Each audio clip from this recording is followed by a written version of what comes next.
النائبة إيرين سعيد قالت عن المحكمة الدستورية إن اسمها المحكمة الدستورية والتشريعية. يا سيادة النائبة، المحكمة اسمها المحكمة الدستورية العليا. النائبة طلعت في حوار وقالت المحكمة الدستورية والتشريعية. الحقيقة هي اسمها المحكمة الدستورية فقط.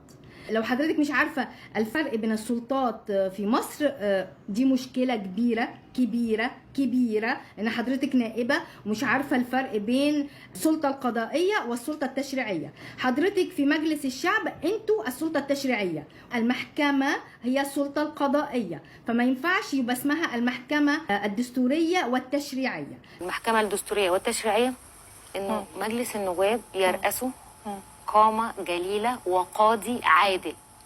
كان رئيس سابق للمحكمة الدستورية والتشريعية.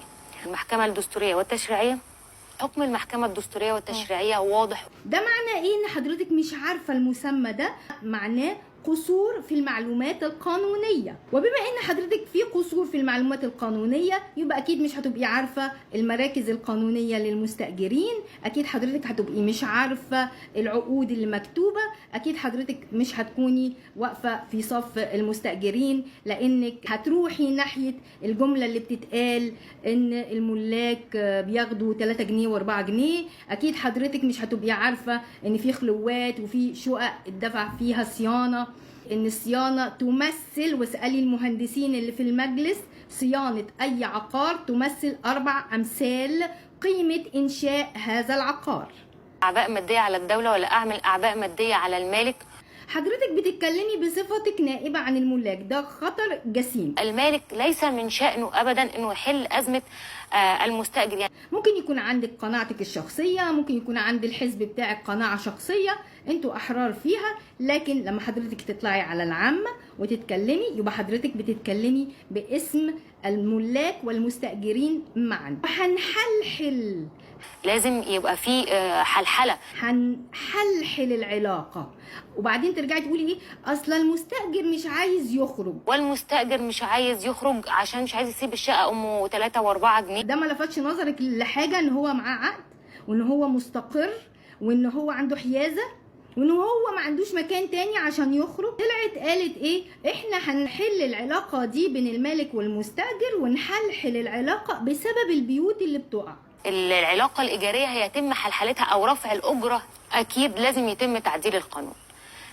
كمية الانهيارات للعقارات القايلة للسقوط، ولما احنا بقينا كل شهر تقريبا عندنا عقار بيقع فوق قاطنيه وننتشل الجثث. مين اللي قالك ان البيوت اللي بتقع سببها الإيجار القديم؟ من سبب من أسبابه هو الإيجار القديم.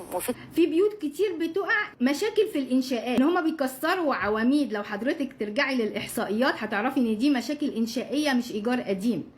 لو في عمارات قايله للسقوط يبقى دي مشكله المحليات مش مشكله المستاجر ولا مشكله الايجار القديم. حضرتك تراجعي مع المحليات. لو حضرتك شايفه ان سقوط العمارات بسبب الايجار القديم، احب اقول سقوط العمارات جزء كبير منها بيسقط ما بين اشهر الخريف والشتاء، ده لسبب الامطار، وخصوصا في المدن الساحليه زي اسكندريه اللي كل الناس تنبأت بغرق الاسكندريه. مش غرق يعني البيوت هتبقى تحت الميه، غرق نتيجه لتسرب مياه البحر ومياه المجاري لتحت الاساسات، فبتؤدي الى خلخله الاساس.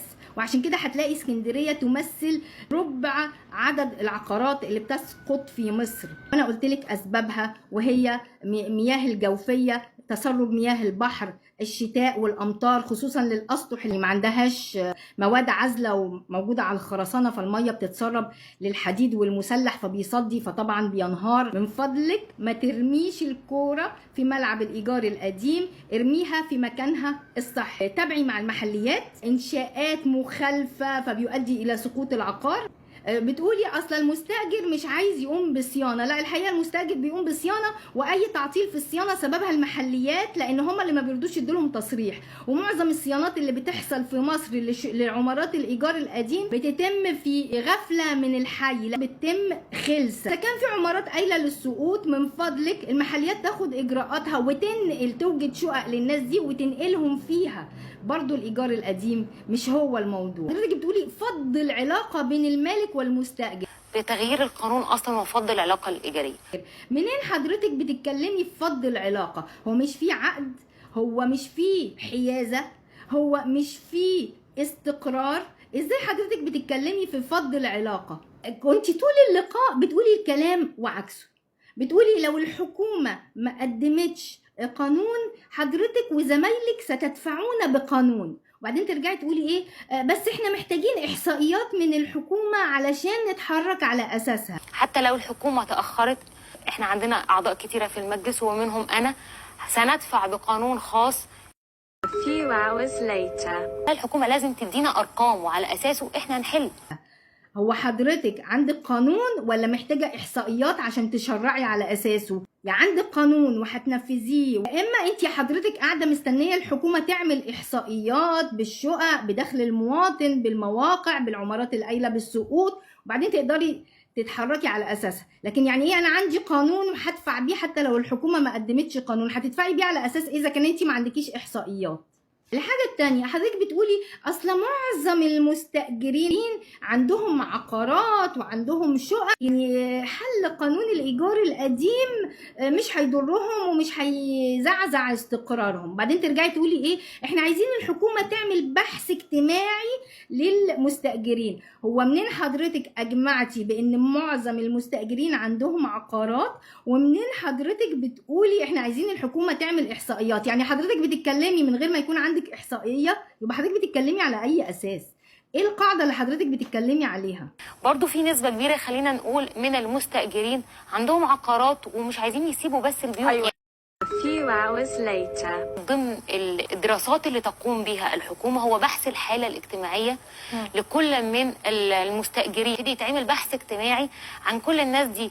فكرة حصر كمان العقارات المؤجرة واللي عليها مشاكل ده أمر هام جدا. حضرتك بتقول مالك مش مسؤول عن حل مشكلة المستأجر. هو الحقيقة المستأجر ما عندوش مشاكل، المستأجر قاعد في بيته معزز مكرم ما عندوش أي مشاكل. مين اللي عنده مشكلة؟ المالك هو اللي عنده مشكلة. فحضرتك محتاجة تنشئي صندوق للمالك علشان يرفع من مستوى معيشته. حضرتك ما تطلعيش تقولي المالك مش هيحل مشكلة المستأجر. المالك ليس من شأنه أبدا إنه يحل أزمة المستأجر. يعني حضرتك دايما بتقولي ان حل المشكله دي دور الدوله من الضرايب. هو حضرتك ما عندكيش فكره ان الضرايب دي بيدفعها المالك والمستاجر والمواطن العادي اللي هو لا مالك ولا مستاجر؟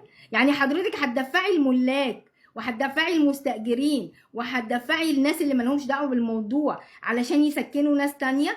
يعني برضه حضرتك هتاخدي من جيوب المواطنين علشان تسكني مواطنين؟ يعني الحكومة مش هتحلها زي ما حضرتك بتقولي. عندنا ضرائب وعندنا حاجات في سايكل معينة كده بنعمل بيها المشروعات الإنسانية. بتقولي الضرائب، احنا عندنا سايكل في الضرائب كده بنعملها علشان نحل مشاكل زي دي. كنت فاكرة هتتكلمي عن ميزانية الدولة ودخل الدولة لكن مش في الضرائب. يعني بترجعي بتأكدي ان انتوا كمجلس هتدفعوا بقانون، وبعدين ترجعي تقولي وعلى الدولة توفير الآليات وتوفير الشقق للمستأجرين. طب ما هي الدولة مش عارفة هي عندها قد ايه؟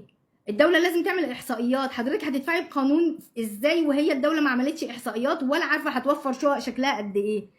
فمنين حضرتك عايزة تدفعي بقانون خلال شهر والدولة ما عملتش الاحصائيات اللي حضرتك هتدفعي بقانون في اتجاهه؟ يعني هو ايه ده؟ هي البيضة ولا الفرخ؟ النواب يقدروا خلال أيام قليلة جدا يدفعوا بأكتر من مشروع قانون.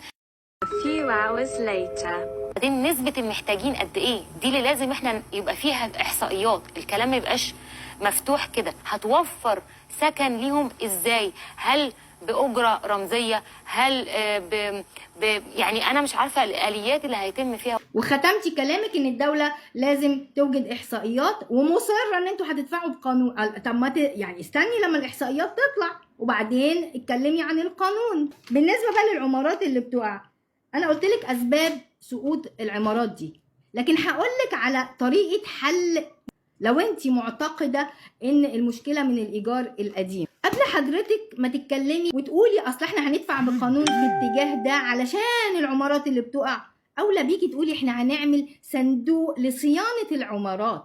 اولى بيكي اذا كان ده هدفك فعلا عندك مشكلة في العمارات اللي بتقع. وكمان تفعيل يا جماعه، احنا لازم نفعل اتحاد الشاغرين. الحي لازم ينزل وهو بنفسه يفعل اتحاد الشاغرين. ده اللي المفروض حضرتك تطالبي بيه. لو انت فعلا كل اللي عامل لك ازعاج العماير اللي بتقع كتير، مش ايجار قديم بتقع علشان بتتاجر للدور الاولاني، ياجروا محل او يقرروا يعملوه جراج، فيقرروا يهدوا الاعمده، فالعماره يحصل فيها خلل. وعندك امثله كتير. فكره العقارات القايله للسقوط، وزي ما قلت لحضرتك كان احد اهم اسبابها هو الايجار القديم. A few hours later. الحاجه لازم تطلب من الحكومه هو حصر هذه العقارات اللي هي قايله للسقوط. طبعا. شكرا سياده النائبه. يعني